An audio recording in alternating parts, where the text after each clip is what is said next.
Welcome. You're tuned in to Jamaica Magazine and I'm Theodore Henry. It's World Youth Skills Day observed under the theme Skills for a Shared Future. With that in mind, today's program highlights the importance of equipping children and young people with the knowledge, tools and opportunities they need to develop skills that will serve them throughout their lives. So if you're looking to discover more ways to help the children in your care, learn and grow and prepare for the future, stay with us. We have an informative lineup ahead.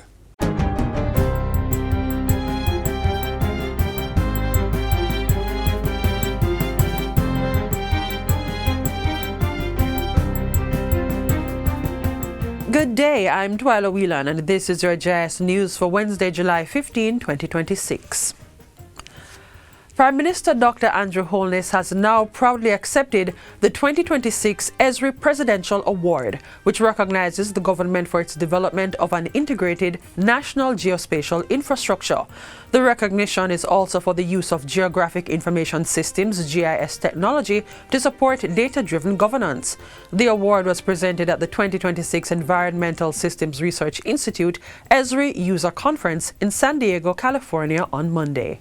I am deeply honored to accept this recognition on behalf of the people of Jamaica, the public officers of Jamaica who are here, our emergency responders, our GIS professionals, our community volunteers, and our international partners. And of course, the Jamaican diaspora, many of whom are here in this room. Highlighting the importance of the work that led to the award, Dr. Holness says the use of GIS technology in the aftermath of Hurricane Melissa was critical to the deployment of aid. Let me say plainly and with gratitude that when Jamaica needed help, the world came. But generosity is not enough. Help has to know where to go. Spatial data gave every partner who came to our aid a single operating picture of where the need was greatest. We had dashboards tracking shelters, blocked roads, and damaged buildings in real time. A satellite assessment classified over 960 buildings within days. In addition, through real-time data and mapping, the government was able to better understand the scale of the impact, guide critical decisions, and coordinate support. Dr. Holness asserts that Jamaica's response through GIS technology was not by chance, but built on years of investment, training, and collaboration. The Ministry of Education has increased funding for all public schools by an average of 55% for the upcoming school year. This was announced by Portfolio Minister Dr. Dana Morris-Dixon at today's post-cabinet press briefing. You'll see the increase is actually higher for primary schools and special needs institutions. We say we're going to do something and we do it. We've said early childhood is a priority, and that is the reason why we have prioritized those schools. Dr. Morris-Dixon says the funds represent a consolidation of the various grants which have been topped up with further allocations. She indicates that with schools now having one operational grant, they have the flexibility to use it according to guidance from the ministry. 25% is for administrative expenses, 20% for repairs and maintenance, and 30% for teaching and learning. The remaining 25% of the grant will be shared by STEAM and TVET Matters, which will get 15%, and Student Welfare, which is to receive 10%. Minister Morris-Dixon says distribution has already started. Every public school in the second week of June would have gotten their first tranche, and the first tranche is 30%. So this increase is not something that I'm saying is going to come in a fictitious future. It has already started. The Education Minister says the second tranche of 15% will go out in September and the third tranche of 20% in December.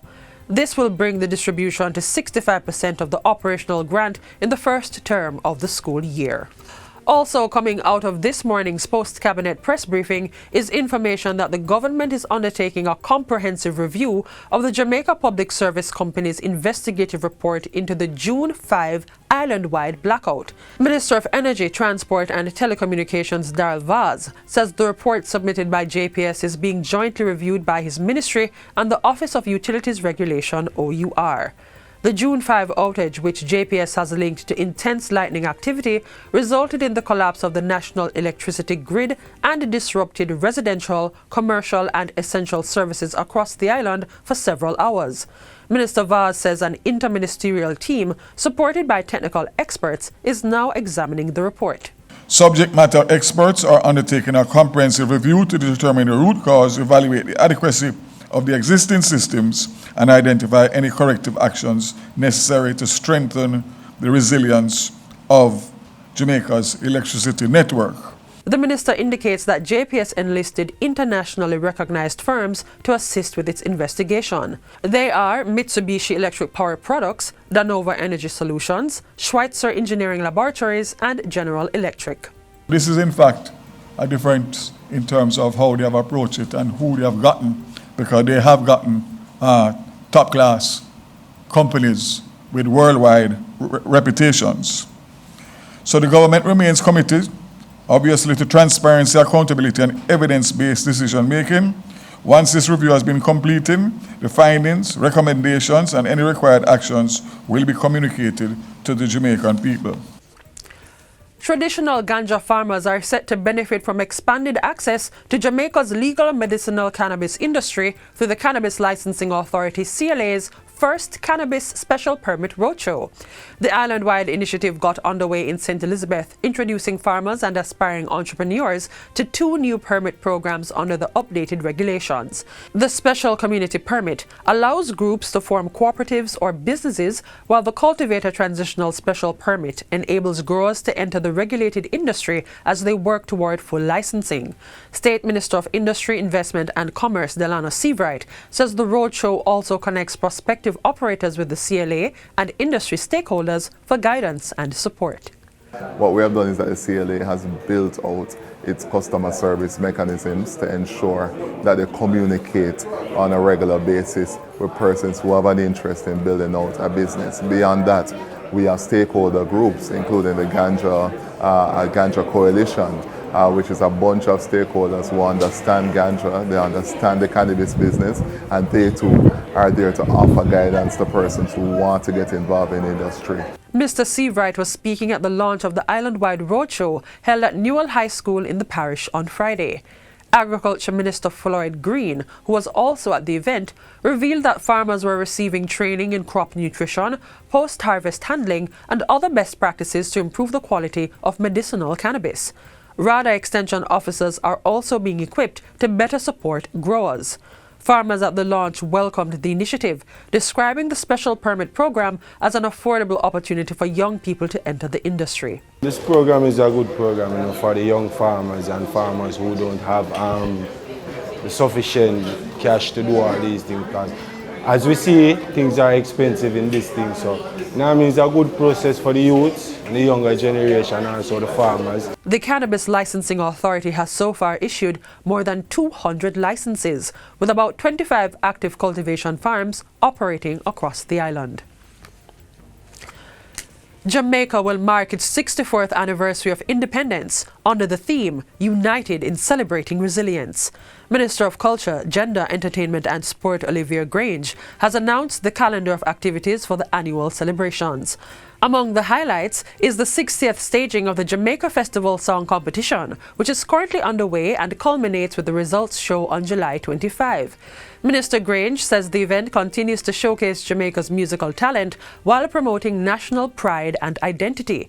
Jamaica 64 events also include the Jamaica Gospel Star Competition and the National Emancipation and Independence Thanksgiving Service on July 26 at the Olson Memorial Church of God in St. Andrew. The Seville Emancipation Jubilee will be held in St. Anne on July 31. Meanwhile, from August 1 to 6, the National Stadium Complex will host the Independence Village, featuring a series of cultural and entertainment events. The activities will culminate with the Independence Grand Gala on August 6. Minister Grange says this year's theme reflects the strength and unity demonstrated by Jamaicans, particularly in overcoming recent challenges, including the impact of Hurricane Melissa. The full schedule of national and parish events will be available on the official platforms of the Ministry of Culture, Gender, Entertainment and Sport and the Jamaica Cultural Development Commission. And finally, the House of Representatives on Tuesday paid tribute to the lives of 3 outstanding public servants who died in recent weeks. They are former cabinet ministers, Professor Oswald Harding and Dean Peart, and former Member of Parliament for St. James West Central, Arthur Nelson. They were remembered for their unwavering commitment to public service and nation building. Mr. Harding was always kind. He conducted himself, walked in a way that gave no room to any suggestion that he had anything less than excellence in everything that he did. Arthur Nelson belonged to a generation of public servants who understood that elected office was not a privilege to be enjoyed, but a responsibility to be faithfully discharged. Really, Deanie's life is an example of just total dedication to public service. From being a councillor in the 80s to being a mayor, a 5-term MP, a minister of government, an entire life just committed to serving others. Oswald Harding funeral service will be on July 27 at Ewe Chapel. We will be taking to Cabinet on Monday submission for Dean Peart to receive an official funeral as a cabinet minister, former cabinet minister. The House also paid tribute to one of the country's stalwarts in sports, Coach Stephen Francis, who died on July 4. Sport Minister Olivia Grange announced that his funeral would be recognized as a celebration of life on August 15 at the National Indoor Sports Centre. Stephen lived his life away from the spotlight. His job was to thrust others forward. And in fulfilling his obligations, he created a great lineup of Jamaican stars that have become the envy of the world. And that's it for JS News Today. I'm Twyla Whelan. Thanks for watching.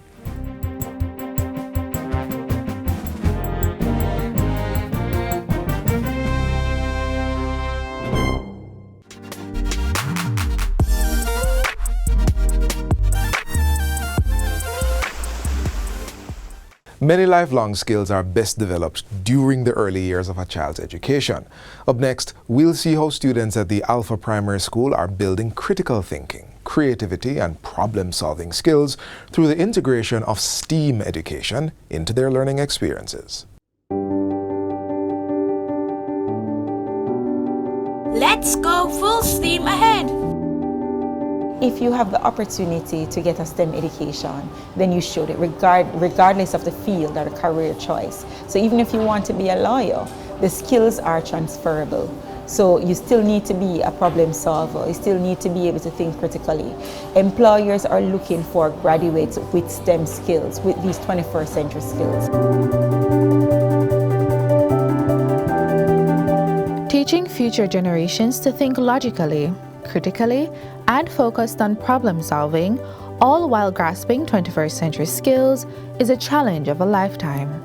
And the right policy to be put in place is to make sure that we are building schools that are going to be empowering our young people with science, technology, engineering, mathematics. And of course, arts. Because we believe that that is a space that we own and we can exploit for our economic and social development. The new STEAM Academy being built at Dumby Holden in Bernard Lodge, St. Catherine, is not where it ends. STEAM is being infused in all aspects of public education, with the method modified to suit each environment. At the Alpha Primary School, a partnership with a private institution, STEM Builders Learning Hub, is expanding the aptitude and skills of children as young as age 6. Little Einstein's program started in 2022, And it is out of the need to actually reach the students where they are at their different levels, and also to ensure that we start early. So this program primarily is for early childhood education institutions and for primary schools. So the program actually takes place once a week or twice, depending on the need. And we actually take the students through hands-on learning by them creating different things like robots, flashlights. So they're learning the theory, but they're also creating. Hi, I'm Cavell Hilton, CEO and founder of STEM Builders Learning Hub.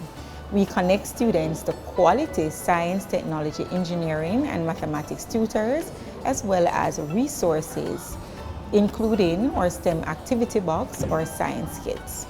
STEM Builders Learning Hub started because we recognize the need to provide quality resources for students. We have done helium balloons, an explosion, a flashlight, a glow-in-the-dark slime, and now we are building an air car. One of the major benefits of enrolling children in STEAM education is the fact that it awards them the skills associated with the 4 C's of what is needed to excel in this 21st century: critical thinking, communication, creativity, and collaboration. STEAM education is very inclusive because it encourages students to do hands-on activities, and the kind of question that students are asked to answer, they're not given the answer, so they would need to think about it. It allows them to experiment if they are wrong. It also gives them the time to go back, think about what they did wrong and how they are able to correct it. As it relates to artificial intelligence, AI, I'm optimistic about the future as it relates to it. And knowing everything, you have negative and positive, but I think the approach is for us not to fear the technology because it's here whether we like it or not. And so my approach is to figure out how we can use it in our classroom in a safe way, and also for us to be able to not just be consumers of this technology, but that we try to also create things that will represent our perspective and our point of view from this side of the world, from a female, from a black person, from a Caribbean person. The goal of STEAM education is to foster the true innovation that comes with combining the mind of a scientist or technologist with that of an artist or designer and letting it work together for the greater good. So, how prepared are you in getting your child ready for STEAM education? It's already here. Get with the times and help put your child on the map with the skills of tomorrow.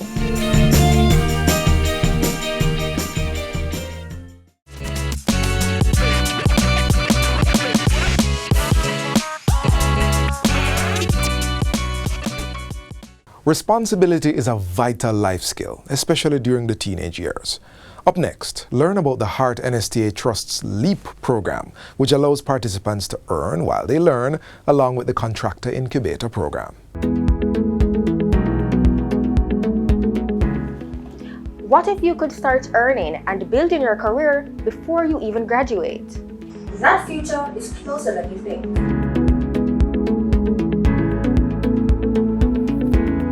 The Heart NSTA Trust is changing how young people move from school to work with its new initiative, the Tertiary Learn, Earn and Prosper LEAP program, and it could be a game changer.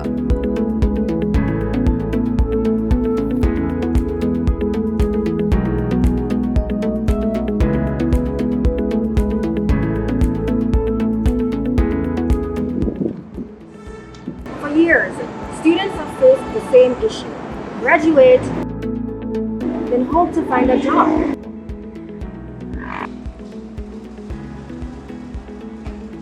LEAP is here to disrupt that cycle. Through this pilot initiative, students enrolled in accredited tertiary institutions will get the chance to work part-time in real jobs while still studying. LEAP aims to connect you with opportunities that align with your career goals, helping you transition seamlessly from lecture hall to professional life. But the opportunities don't stop there. As Jamaica ramps up major infrastructure and development projects, the government is also investing in young people who want to build businesses, not just careers. Enter the Contractor Incubator Program. This initiative will support graduates of the Heart and STA Trust and the University of Technology, equipping them with advanced technical training, business development support, and access to concessional financing through the Development Bank of Jamaica.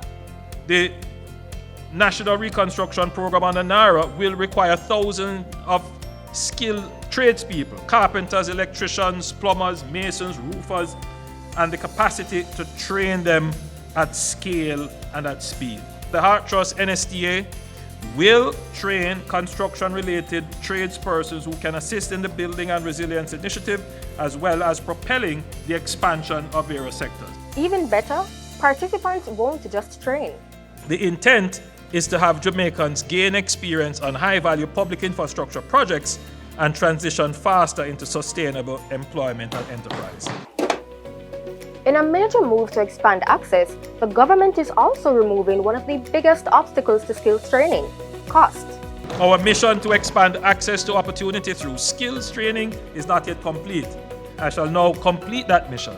In the coming financial year, tuitions for all Heart NSTA Trust programs up to level 5, note that this is a bachelor's degree, will be abolished for Jamaicans in the most challenging circumstances.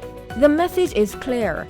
Jamaica is investing in its youth, not just to find jobs, but to create opportunities, build industries, and shape the future. So the question is, are you ready to learn, earn, and prosper? As we observe World Youth Skills Day, it's important to explore the training opportunities preparing young people for tomorrow's workforce. To close today's program, we'll revisit the Refrigerant Recovery, Recycling and Reclamation RRR and R centers launched in 2025 to see how the phase-out of refrigerants is creating new opportunities for students pursuing careers in the field.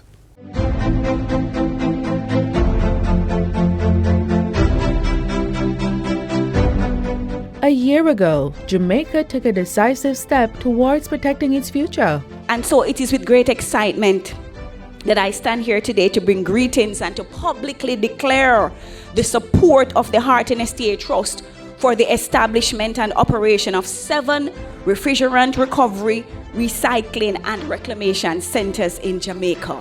The overall objective of the center is to sustain the momentum of the complete phase out of the use of ODSs in the refrigeration and air conditioning sector, and that's a target by 2030.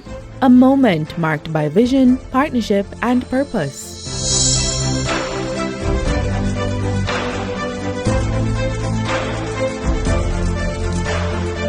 Today, we return, not just to revisit the past, but to witness what it has become. Stories in motion, impact you can feel, and the people at the heart of it all. With several refrigerant recovery, recycling, and reclamation centers now functioning in training facilities, knowledge transfer remains central to the initiative's success. The centers that we've established island-wide will take refrigerants for purposes of teaching and generating profit, using what we currently have in the country to ensure that we don't keep importing new refrigerants, to ensure that we meet our 2030 phase-out target. Jamaica is performing quite well in meeting our phase-out goals set by the Montreal Protocol for the country. The data that we collect from the Jamaica Customs Agency for the year 2025 indicate that the country imported only 11.79 metric tons. The country is allowed to import at this point 96.4 metric tons, putting us at 96% phasing out of these ozone-depleting refrigerants. Now, the 11.79 metric tons is much lower than the amount that is set for importation between the years 2025 to 2029. These refrigerants, ozone-depleting refrigerants, as the term suggests, ozone. They're ozone depleting. So our overall goal is to minimize environmental risks from the release or the emissions from these refrigerants. Since the launch in April 2025, we have trained, and by the term we, I mean the National Environmental and Planning Agency through the National Ozone Unit, 30 refrigerant and air conditioning technicians at the University of Technology Refrigeration Laboratory. And based on feedback, they've gained valuable insights into emerging issues in the Montreal Protocol and best refrigeration practices. The establishment of these centers, like the Refrigeration Laboratory at UTEC, supports the country's hydrochlorofluorocarbon HCFC phase-out management plan, helping to reduce reliance on harmful refrigerants and move toward climate-friendly alternatives. On-the-ground technicians like Mr. Horace Nelson are seeing the direct benefits of improved access to equipment and training. From what he has witnessed, does he believe that access to this equipment has improved?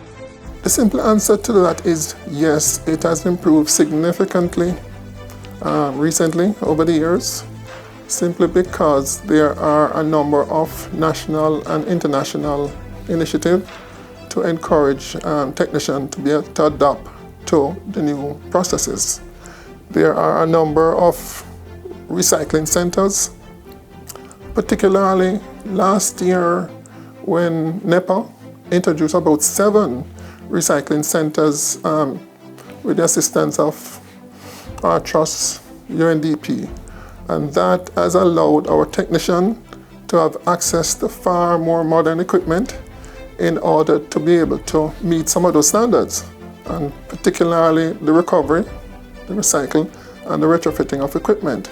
So, progress has been made, but what more can be done?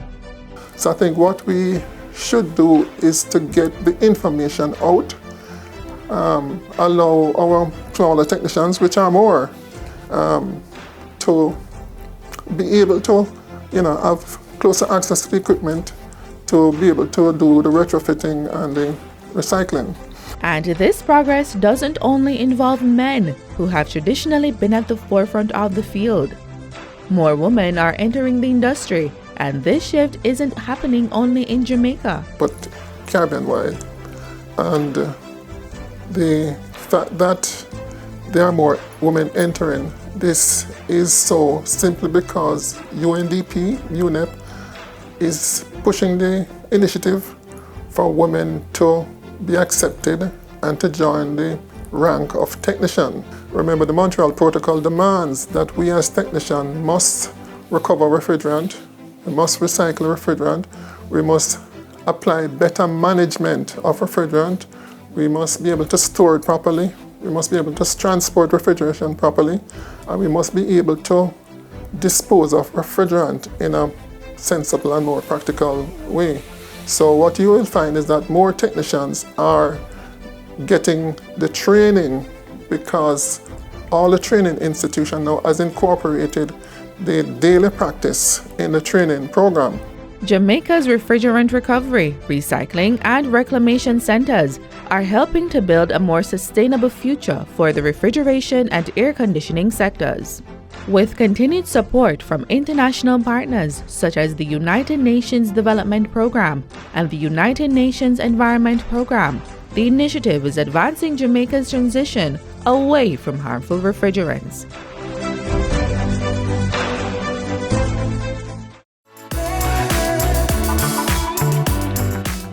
This has been Jamaica Magazine, and as we close out today's program, remember that you don't have to be great to start, but you have to start to be great. Thanks for tuning in, and do join us again tomorrow for another program highlighting the government's policies and initiatives aimed at building a better Jamaica. To rewatch this program or catch up on previous shows, visit our website at jis.gov.jm. I'm Theodore Henry, thanking you for watching on behalf of the entire production team here at the JIS.